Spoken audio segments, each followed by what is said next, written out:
WBSSC second SLST geography আজকে গুরুত্বপূর্ণ পরীক্ষা ছিল শিক্ষক নিয়োগের জন্য। তো এই পরীক্ষায় যে 60টি প্রশ্ন দেওয়া হয়েছে ভূগোল থেকে, তো আমরা দেখে নেব আজকে যে অ্যান্সার কীগুলো, যে কোনগুলো সঠিক উত্তর। তোমরা সবাই মিলিয়ে নাও তোমাদের যারা পরীক্ষায় দিয়েছো এই ভূগোল বিষয়ে। তো চলো আজকে দেখে নেওয়া যাক। প্রথম প্রশ্ন হচ্ছে, পশ্চিমঘাট ও পূর্বঘাট পর্বত মিলিত হয়েছে। এটা হচ্ছে সঠিক উত্তর হবে নীলগিরি। পশ্চিমঘাট এবং পূর্বঘাট এই পর্বত মিলিত হয়েছে কিন্তু নীলগিরিতে। নেক্সট, পরের প্রশ্ন হচ্ছে, রাজস্থানের মরু অঞ্চলে বায়ুর সঞ্চয়কার্যের ফলে গঠিত বালিয়াড়িগুলি কী নামে অভিহিত করা হয়? এখানে বলা হয়েছে সঞ্চয়কার্যের ফলে গঠিত বালিয়াড়িগুলিকে কি বলা হয়? সঠিক উত্তর হচ্ছে বারখান। অনেক। নেক্সট প্রশ্ন, শুষ্কতা সহ্যকারী উদ্ভিদকে বলা হয়, শুষ্কতা সহ্যকারী উদ্ভিদকে বলা হয় জেরোফাইট। অপশান ডি সঠিক উত্তর হচ্ছে জেরোফাইট। এরপরে রয়েছে, কোন প্রকার পাত সীমান্তে মহাসাগরীয় শৈলশিরা গঠিত হয়েছে? মহাসাগরীয় শৈলশিরা গঠিত হয়েছে কোন প্রকার পাত সীমান্তে? সঠিক উত্তর হচ্ছে প্রতিসারী পাত সীমান্ত বা অপসারী পাত সীমান্ত। তাহলে অপশান বি হচ্ছে রাইট অ্যান্সার। অপশান বিটা হয়ে গেল রাইট অ্যান্সার। পরের প্রশ্ন, থার্মোক্লাইন হলো এমন একটি স্তর যেখানে বলা হচ্ছে যে অপশান এতে আছে উষ্ণতা কোনো পরিবর্তন হয় না, চাপের হ্রাস ঘটে না, ঠিক আছে, গভীরতার সাথে উষ্ণতার দ্রুত পরিবর্তন হয়। সঠিক উত্তর কিন্তু থার্মোক্লাইন হচ্ছে গভীরতার সাথে উষ্ণতার দ্রুত পরিবর্তন হয়। অপশান সি হচ্ছে রাইট অ্যান্সার। 5-এর দাগে রাইট অ্যান্সার হচ্ছে অপশান সি। 6-এর দাগে তৈগা বায়োমে এই বৃক্ষ দেখা যায়। তৈগা বায়োমে এই বৃক্ষ দেখা যায়, এখানে সঠিক উত্তর হবে অপশান এ স্প্রুস। পরের প্রশ্ন চলে যাই। 7-এ হচ্ছে, শৈবাল সাগর সৃষ্টি হয়েছে কোন মহাসাগরে? এটা আমরা সবাই জানি, শৈবাল সাগর সৃষ্টি হয়েছে আটলান্টিক মহাসাগরে, অর্থাৎ অপশান ডি। পরের প্রশ্ন, তাপবিদ্যুৎ উৎপাদন জলবিদ্যুৎ উৎপাদনের চেয়ে বেশি উপস্থাপনযোগ্য। এর কারণ হচ্ছে তাপবিদ্যুৎ উৎপাদনে কোনো ঋতুভিত্তিক তারতম্য থাকে না, অর্থাৎ অপশান হচ্ছে D right answer. Option D হচ্ছে রাইট অ্যান্সার। পরের প্রশ্ন, ইলুভিয়েশন মাটি কোন স্তরে দেখা যায়? ইলুভিয়েশন মাটি হচ্ছে দেখা যায় বি স্তরে। ইলুভিয়েশন মাটি দেখা যায় বি স্তরে, সঠিক উত্তর হচ্ছে সি। পরের প্রশ্ন 10, কর্ণাটকের শিমাগো জেলায় প্রচুর পরিমাণে কোন খনিজ পদার্থ পাওয়া যায়? এটা সঠিক উত্তর হচ্ছে অপশান এ ম্যাঙ্গানিজ। পরের প্রশ্ন, মাটির উর্বরতা বৃদ্ধিতে এটির ভূমিকা অত্যন্ত গুরুত্বপূর্ণ। যেটা আমরা জানি যে ফসফরাস মাটির বৃদ্ধিতে অতি গুরুত্বপূর্ণ। পরের প্রশ্ন, পৃথিবীর কোন মহাদেশে সর্বাধিক জনঘনত্ব পরিলক্ষিত হয়?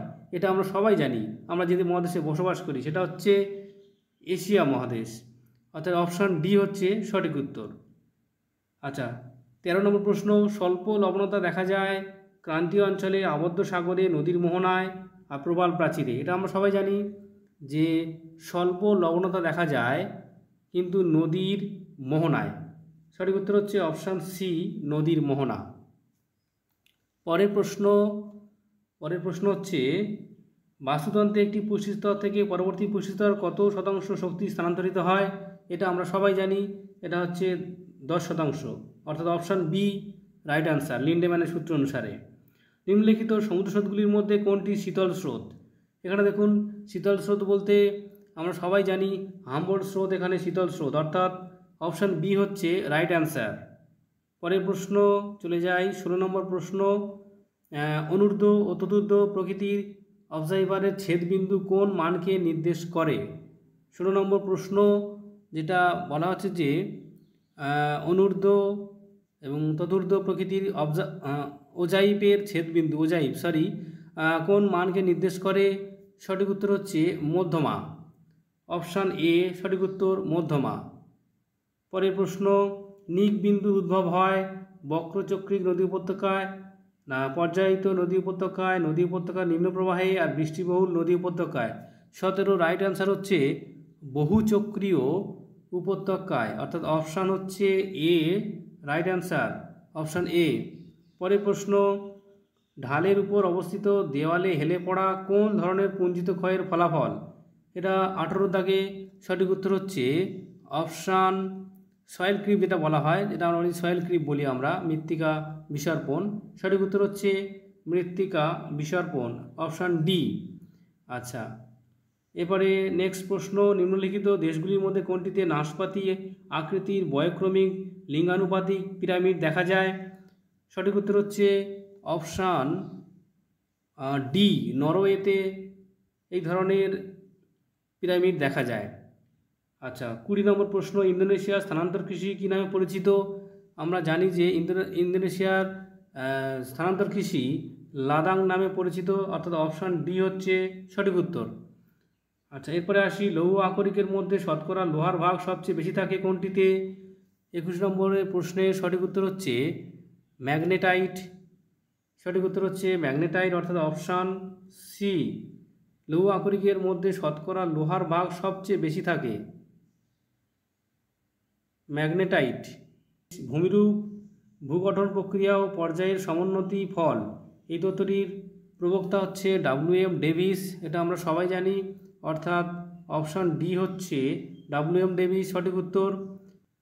23 নম্বর প্রশ্ন, ভারতবর্ষে গম চাষের প্রবণতা সবচেয়ে বেশি এই রাজ্যে? সঠিক উত্তর হচ্ছে পাঞ্জাব, অপশান এ পাঞ্জাব। পরের প্রশ্ন, কম বৃষ্টিপাতযুক্ত অঞ্চলে এই মাটি গড়ে ওঠে? 24 সঠিক উত্তর হচ্ছে পেডোক্যাল মাটি, অর্থাৎ অপশান এ হলো সঠিক উত্তর। পরের প্রশ্ন, একটি নির্দিষ্ট অঞ্চলে মানুষ জমি অনুপাতের আদর্শ অবস্থাকে কি বলা হয়? এটা আমরা সবাই জানি, কাম্য জনসংখ্যা বলা হয়। সঠিক উত্তর হচ্ছে অপশান বি, কাম্য জনসংখ্যা। আচ্ছা, 26 থেকে প্রশ্ন, কোন ভূগোলবিদ পৃথিবীকে স্বাভাবিক অঞ্চলে বিভক্ত করেন?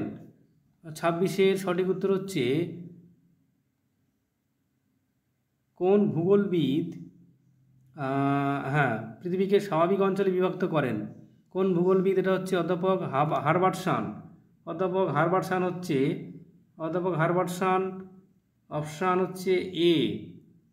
একটা প্রশ্ন মানে মিস করে গেলাম নাকি না? হ্যাঁ, ঠিক আছে। 27 নম্বরের প্রশ্ন, আচ্ছা, নিম্নলিখিত অভিক্ষেপগুলির মধ্যে কোনটির ক্ষেত্রে অভিক্ষেপ তল মধ্য অক্ষাংশকে স্পর্শ করে? মধ্য অক্ষাংশকে স্পর্শ করে হচ্ছে সরল শঙ্কু অভিক্ষেপ, simple conical projection. Simple conical projection, সরল শঙ্কু অভিক্ষেপ, অপশান হচ্ছে সি। পরের প্রশ্ন, পৃথিবীর বায়ুমণ্ডলের শীতলতম স্তর হলো? পৃথিবীর বায়ুমণ্ডলের শীতলতম স্তর হলো এখানে মেসোস্ফিয়ার, এক্সোস্ফিয়ার, থার্মোস্ফিয়ার, তারপরে স্ট্র্যাটোস্ফিয়ার। সঠিক উত্তর হচ্ছে মেসোস্ফিয়ার, শীতলতম স্তর মেসোস্ফিয়ার, অপশান এ। পরের প্রশ্ন, বহির্মুখী প্রজনন হলে উৎস অঞ্চলে নিম্নলিখিত প্রভাব দেখা যায় না? এটা হচ্ছে সঠিক উত্তর হচ্ছে বলা হচ্ছে যে বহির্মুখী প্রজনন হলে উৎস অঞ্চলে নিম্নলিখিত প্রভাব দেখা যায় না, যেটা হচ্ছে দক্ষ শ্রমিকের বলছে যে দক্ষ শ্রমিকের অভাব দেখা যায়, জনঘনত্ব হ্রাস পায়, তীব্র বেকার সমস্যা দেখা দেয় এবং উৎস অঞ্চলে অর্থনৈতিক উন্নয়ন ঘটে। এটা হচ্ছে সঠিক উত্তর হচ্ছে বেকারত্ব বৃদ্ধি পায়, তীব্র বেকারত্ব বৃদ্ধি পায়, অপশান সি রাইট অ্যান্সার। নিম্নলিখিত আগ্নেয়গিরির মধ্যে কোনটি মৃত? এখানে মৃত আগ্নেয়গিরি হচ্ছে ভিসুভিয়াস, মনোলয়, এটনা, এগুলো সমস্ত নারকন্ডাম। এটা ভারতের নারকন্ডাম হচ্ছে মৃত আগ্নেয়গিরির উদাহরণ। আচ্ছা, পরের প্রশ্ন, এর মধ্যে কোনটি বাস্তুতন্ত্রে বিয়োজকের ভূমিকা পালন করে? বাস্তুতন্ত্রে বিয়োজকের ভূমিকা পালন করা হচ্ছে ক্লস্ট্রিডিয়াম, অর্থাৎ সঠিক উত্তর হচ্ছে অপশান সি। পরের প্রশ্ন, একটি পাইগ্রাফের কেন্দ্রে উৎপন্ন কোণের সর্বমোট মান হবে পাইগ্রাফের কেন্দ্রে হচ্ছে 360 ডিগ্রি, অপশান হচ্ছে ডি রাইট অ্যান্সার। পরের প্রশ্ন, নিম্নলিখিত দেশগুলির মধ্যে কোথায় বার্ষিক জনসংখ্যা বৃদ্ধির হার সর্বাধিক? এখানে বার্ষিক জনসংখ্যা বৃদ্ধির হার সর্বাধিক বলা হয়েছে কোন রাজ্যে? নিম্নলিখিত দেশগুলির মধ্যে সবচেয়ে বলা হচ্ছে যে আফগানিস্তান, যেখানে বার্ষিক জনসংখ্যা বৃদ্ধির হার সর্বাধিক, আফগানিস্তান। পরের প্রশ্ন, নিম্নলিখিত ভূমিরূপগুলির মধ্যে কোনটি ভাঁজের ফলে গঠিত? ভাঁজের ফলে সৃষ্ট গঠিত হচ্ছে, সঠিক উত্তর হচ্ছে অ্যান্টিক্লাইন রিজ বলা হয়। অ্যান্টিক্লাইন রিজ যেটা হচ্ছে অপশান ডি, অর্থাৎ উদভঙ্গ শৈলশিরা। এটা হচ্ছে অপশান ডি, সঠিক উত্তর হচ্ছে উদভঙ্গ শৈলশিরা। পরের প্রশ্ন, পৃথিবীর ভূত্বকের কোন অংশের ঘনত্ব সর্বাধিক? এটা আমরা সবাই জানি, পৃথিবীর ভূত্বকের কোন অংশের ঘনত্ব সর্বাধিক। এখানে বলা হয়েছে মহাদেশীয় ভূত্বক, মহাসাগরীয়, গুরুমণ্ডল, কেন্দ্রমণ্ডল। আমরা যে কেন্দ্রমণ্ডলের ঘনত্ব সব থেকে বেশি, কেন্দ্রমণ্ডল। অপশান ডি হচ্ছে সঠিক উত্তর, কেন্দ্রমণ্ডল। ভারতে এই অঞ্চলে বছরে দুই ঋতুতে বৃষ্টিপাত হয়।